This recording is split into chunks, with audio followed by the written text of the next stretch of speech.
अस्सलाम वालेकुम, मेरा नाम बेहजाद है।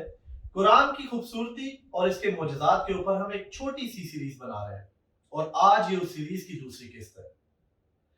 इस किताब का एक बहुत बड़ा मोजज़ा और इसकी खूबसूरती ये भी है कि अल्लाह ने हर दौर में आने वाले इंसान को ये अपॉर्चुनिटी दी है कि अगर उसे लगता है कि ये किताब कायनात के मालिक की तरफ से नहीं भेजी गई तो वो इसको गलत साबित कर दे।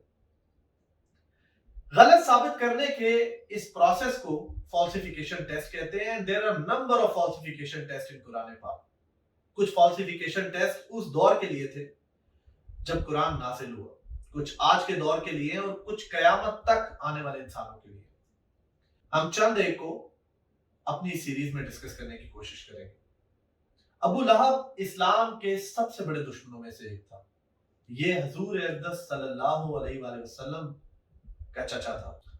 जब भी वो हजूर सल्लल्लाहु अलैहि वसल्लम को किसी से बात करते हुए देखता तो फौरन उस शख्स के पास पहुंच जाता और दरियाफ्त करता कि हजूर ने क्या कहा, और फिर बगैर सोचे समझे हजूर सल्लल्लाहु अलैहि वसल्लम को झूठा करार देने की कोशिश करता, झूठा जाहिर करने की कोशिश करता।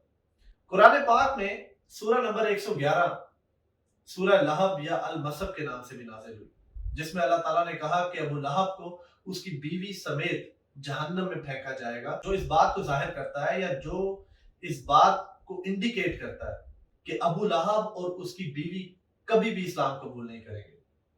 अजीब बात यह है कि जब ये सूरह नाजिल हुई उसके 10 साल तक अबू लहब जिंदा रहा।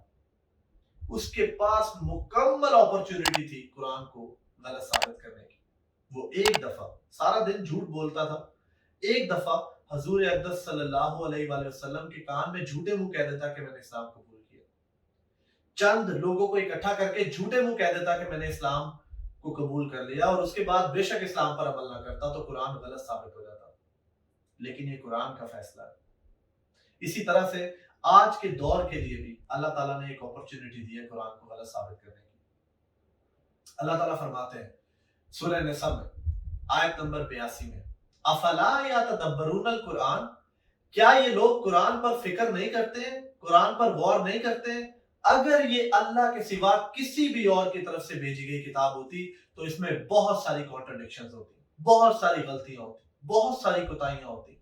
1400 साल से लोग कोशिश कर रहे हैं इस अजीम किताब में एक भी कॉन्ट्रडिक्शन तलाश करने की, एक भी गलती तलाश करने की, लेकिन आज तक कोई भी इसमें कामयाब नहीं हुआ और कयामत तक कोई शख्स कामयाब नहीं होगा।